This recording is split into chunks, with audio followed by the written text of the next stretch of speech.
excelling in working conditions for all cannot just limit to manufacturing, factories and such sectors only. The government of Goa wants to dispel this misnomer. Occupational safety, occupational health and well-being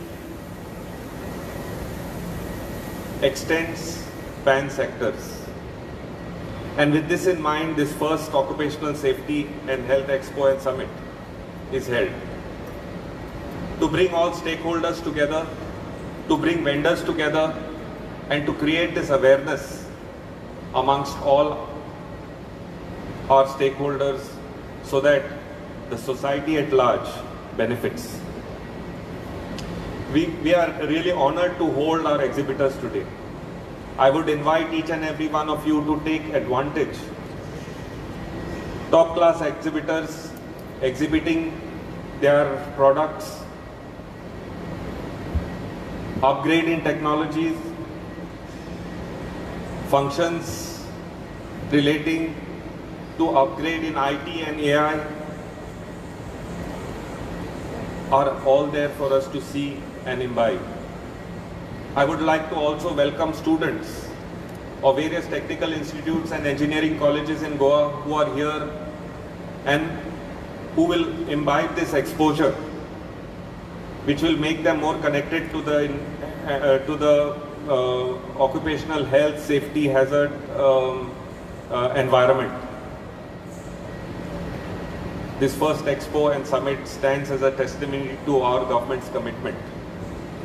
Our commitment and proactive steps taken by the government to enhance and promote this culture of safety, promote this culture of awareness on the job, and moreover preparedness, which we want to undertake through all these aspects today.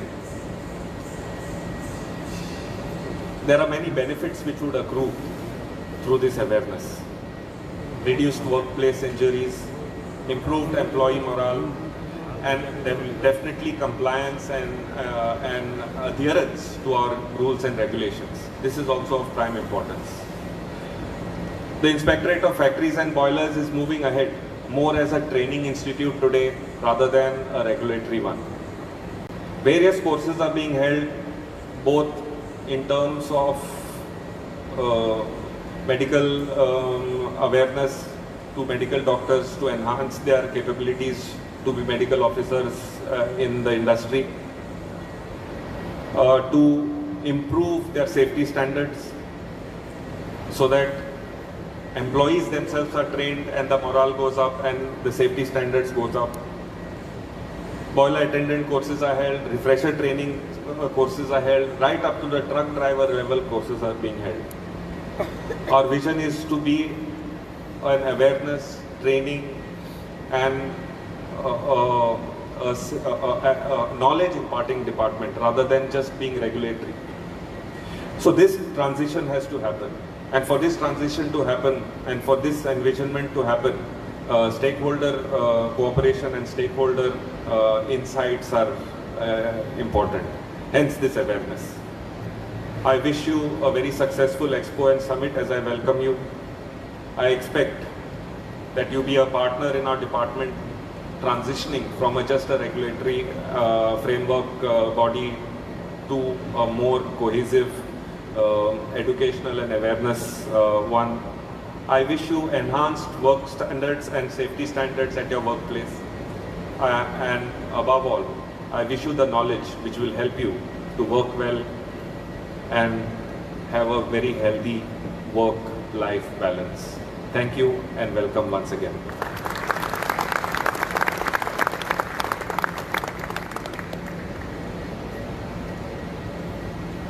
Thank you so much, sir.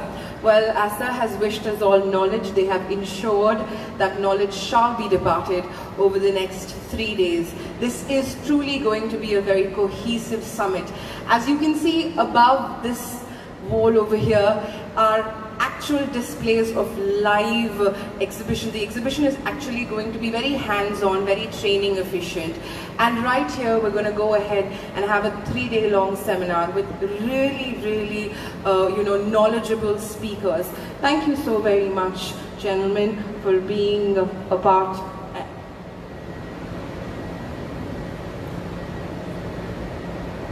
Absolutely. So they have a lot planned for us. The formal inaugural function, where we are expecting our chief guest, our Honorable CM, to come in, will happen in a very short while.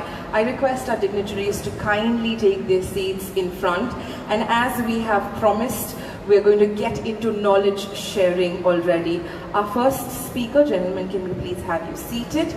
Our first speaker, and we want all of us to be a part of this knowledge sharing, is Dr. Amit R. Patil, HSE and BCP leader for Philips India Limited. He's going to be speaking to us and sharing knowledge and imparting information on the topic elevating safety performance with behavioral based approaches, going beyond risk control. I repeat again, this is not just going to be regulatory, this is going to be informational, and we want you to experience firsthand how much knowledge is going to be shared over the next 3 days. Can we please have a big round of applause for Mr. Amit, and can we please have you take the stage?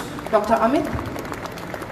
Oh, right there, sorry, I was looking in front. The stage is all yours.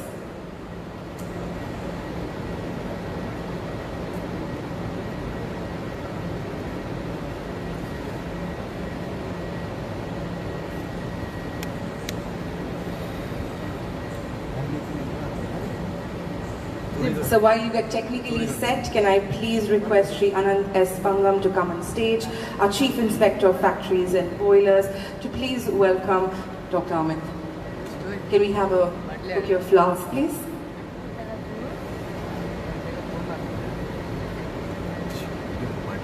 Thank you for all the knowledge sharing in advance, sir, and a big round of applause, please. Can we have, put your hands together, ladies and gentlemen. Thank you.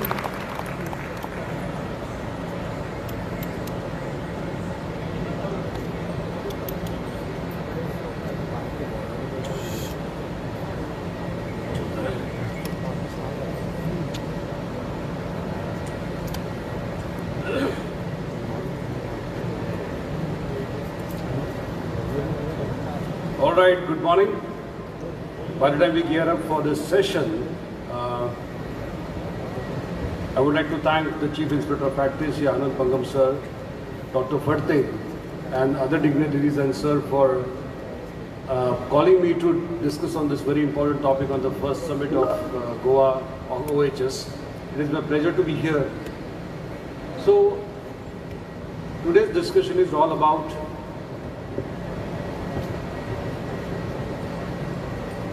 how we can elevate the safety performance by using the technique of behavior-based safety, and how we can integrate it well with the current risk assessment process what we use into industry.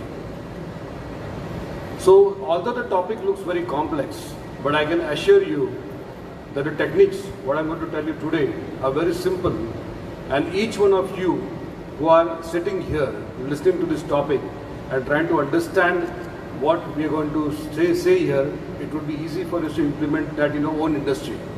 Because I think the intention of this summit is just not to share the knowledge, but the intention of summit is to implement the knowledge what we get here when we go back to industries and make sure that we elevate the safety culture and we have less number of incidents happening. So this is about me. I'm a passionate learner for behavior-based safety. I currently work with Philips India as a HSE leader. I've been working in Middle East and other countries also for a long time. There is a fire alarm.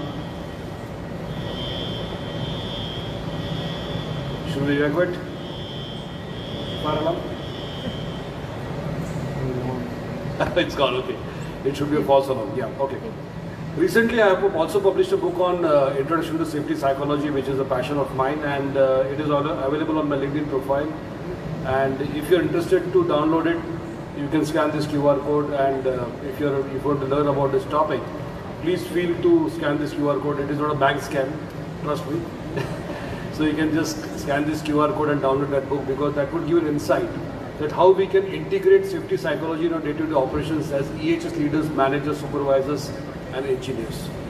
Because I think EHS team, EHS leaders, EHS people should be psychologists also. And that is what exactly we are going to discuss today as we go ahead in the presentation. So what we are going to achieve today? We are going to look at few key aspects of behavior-based safety. Okay, being a safety professional, my mind stopped working when we hear an alarm. Alright, so I think that's a false alarm, or there's a demo going on, I think, from the exhibitors, that's fine. So we are going to look at the concepts of behavior-based safety. Most of you must have done trainings on BBS or must have implemented BBS in your organizations. I'm not saying that you should be changing it, but what I'm saying is that we should be recapping, re-looking at those aspects what we deploy as a part of BBS. We'll also focus upon the traditional risk controls.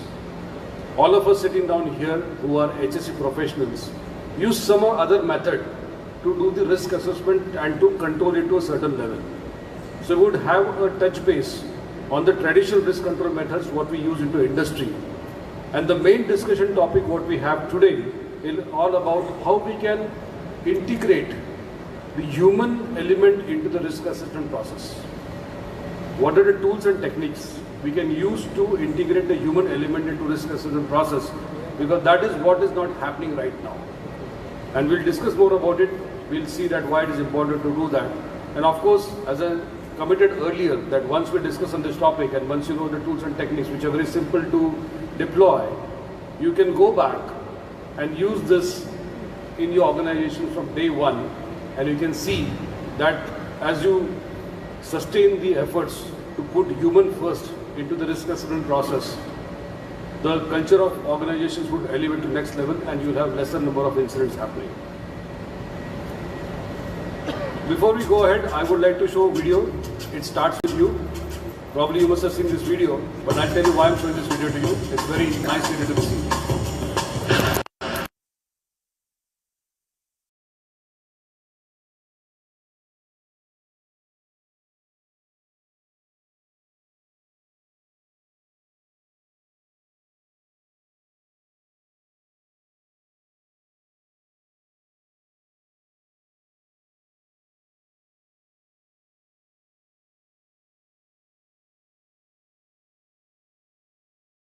Stuck on an escalator and we need help.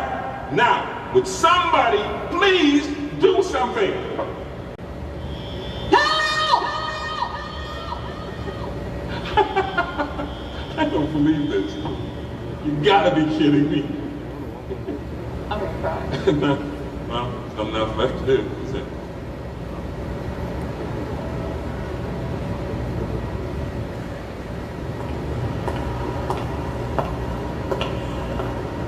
Hello? Hey, don't worry about it. I'll fix it in a second. He said he could fix it. All right. All right. That's more like it. He says he can fix it.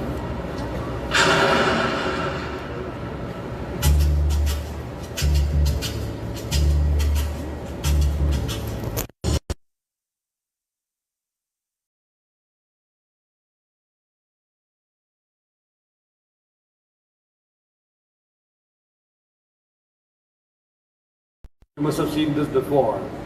The reason to show this video is because as EHS leaders, we need to be the change agents. We need to adopt the technology, we need to upgrade our knowledge, and just not depend on the third person to come and tell us what has to be done. Otherwise, we'll get stuck on elevator. And that is what we are going to do today, that we are going to elevate our knowledge on how we can incorporate human elements into behavior-based safety, and how we can be leaders, be the change agents, which would definitely help us to make our industries and world more safer. I don't know, I mean, it should work, probably the technology should work, let's see if it works or not. But then before we go ahead, I love to do this because it's a feedback what we get from the participants online at this moment. So I would like you to take out your mobile phones and scan this QR code if it is possible for you to do that. Because I would like to understand the base of knowledge what we have the link between risk perception, the link between human risk assessment and the human behaviors. There are 14 simple questions, but you need to choose the right answer for it, whatever you feel. And I will show the results at the end of the session, because we will have a similar feedback session done at the end of the session, where we can understand that whatever we discussed today in 45 minutes is really going to help us to elevate our knowledge, and we're going to implement that in industry. So I'll give about a minute or so to do that. As we are doing, I'll also continue talking. I'm very conscious about the time what we have got here. I hope the guys at the back end are able to do it. Okay, whoever is able to do it, please do that. It will take a minute or so.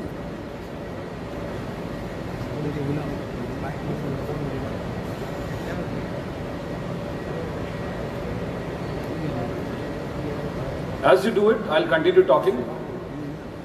So we all know accident is an undesired event, and it results into loss of time, it results into damage, property damage, and of course physical harm. I recently met with the road accident 3 months back. I had got a very bad injuries, a fractured hand, still healing my hand. I lost my teeth because I fell from a scooter and so on. And I have experienced this thing as an EHS profession, that what sort of issues you face when you go through the accident process in that case. As EHS professionals, when we investigate accidents, most of the times we come to a conclusion that the root cause or the cause is human behavior.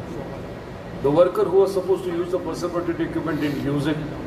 The person who was supposed to apply lockout tagout didn't do it. He was supposed to follow the procedures. He didn't do it. And we stopped there. I'm sorry to say, but it is a type of blame game what we play in industry when we do the accident investigation, because we try to find a culprit because of which the accident have happened. But do we do an analysis? Do we go in depth to understand that what triggered his unsafe behaviors? What triggered the environment in which the person was working that resulted into the accident?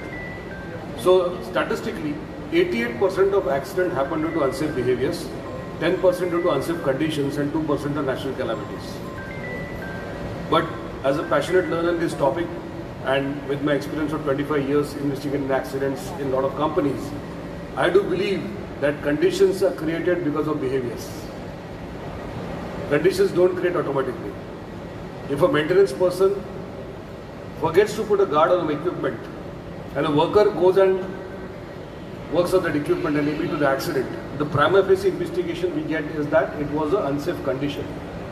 But if we do a root cause analysis, we find that it was an unsafe behavior of the maintenance person who didn't put the guard on the place, and that's the reason the accident have occurred.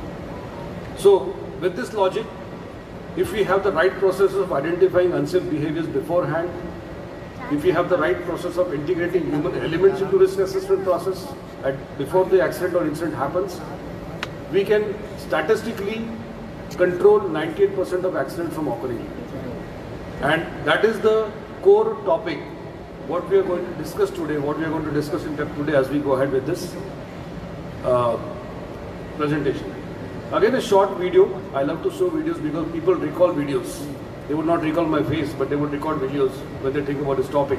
And hence, again, a short video to show you that why unsafe behavior. Most of us don't go to work intending to get injured, yet the attitudes we bring to work on any day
what attitude you have towards the safety to make sure that you, your colleagues, your team go home safe.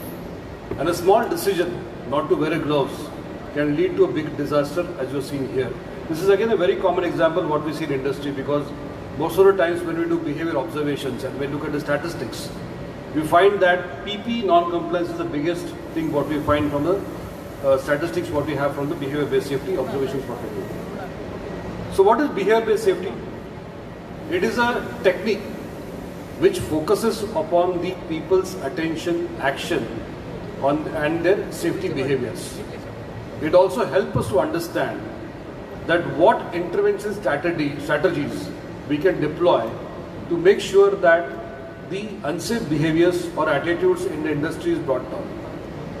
Again, this is a very well-known technique. DuPont is a pioneer for it. It has been adopted by many countries globally, and there are many success stories which companies can tell you if they do this process in a nicer way, in a continual way. So these are two examples of BBS. I would not like to name the companies, but company A, which is an automobile company, before they deployed BBS program, behavior-based safety program, the last work day case was about 197. But after 18 months of continuous deployment and efforts what they put to change the behavior of the people working in the plant, the lost work days have come to 26. So there's a big change into lost work day case once they deployed the BBS program successfully. The other one what we have is a construction company, because BBS is not only limited to a particular sector. Chemical, pharmaceutical, engineering, construction, marine, any type of industry can adopt these strategies and make sure that they have safe behaviors been demonstrated day in, day out.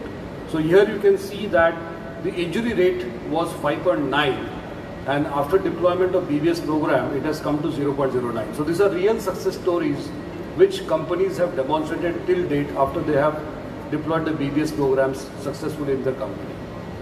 One caution I would like to give here is that if you're planning to deploy a BBS program in your companies, or if you're doing that job, please make sure there are sustainable efforts put in that. I do some trainings for companies of BBS and they start the process, but they end in 3-4 months and they see that there is no results out of it. So this is not a magic pill which is going to give results in one day. It is a continuous effort what we need to put in so that we can change behaviors as we go ahead in this case. Okay? So definitely you can also show your success stories in different ways and manners, but you have to continue to do that in this case. So when we talk about risk controls, the traditional risk controls what the industry adopts right now, I can bucket that into 5 things. One is the risk retention. As industry we say that okay, I can accept this risk and I can do some budgeting for it, so that if the risk strikes me, I can go and do the mitigation in that case. Second is risk avoidance. If the risk is too high, industries prefer to avoid it and not take it onto the books and not do the production or give the service to the customers. The third is risk transfer. This is very common strategy what industries adopt. I'll give example of a car manufacturing company. They have electroplating and painting operations, which is both hazardous to humans and the environment. So normally such kind of companies may prefer to transfer the risk to the smaller companies where they are ready to adopt this risk and get it done. So risk transfer can be one of the strategies to manage your traditional risk control methods. Risk reduction is something what we do as EHS professionals day in, day out.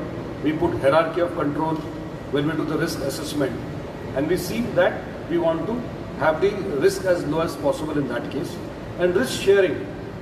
If the companies are doing the same job, they would like to share the risk with the other partners so that the exposure of risk to individual goes down drastically in this case.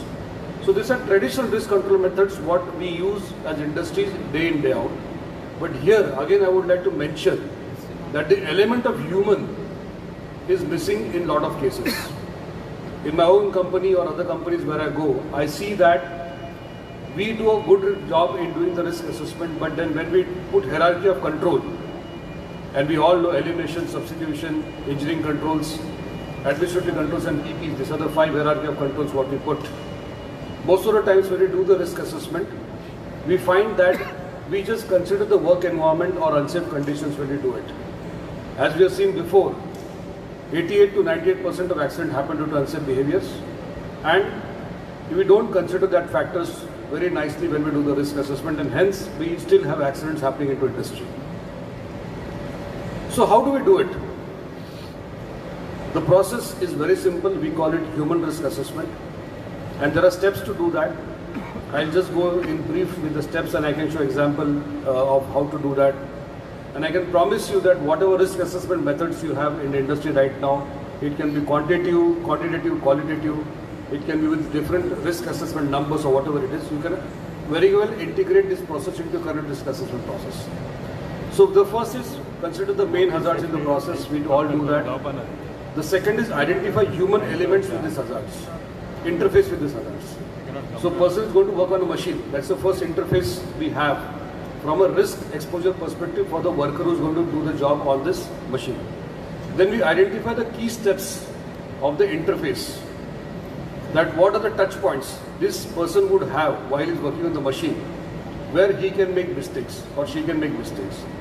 Then other two important areas we should be considering is identify potential human failures in the steps and identify factors which increase the probability of mistakes. And how we can do that? We can use two techniques which I'm going to discuss in detail in the upcoming slides. We call it performance influencing factors and guide words. That would help you to do a deep dive, and that would help you to understand that where the person can make mistakes while doing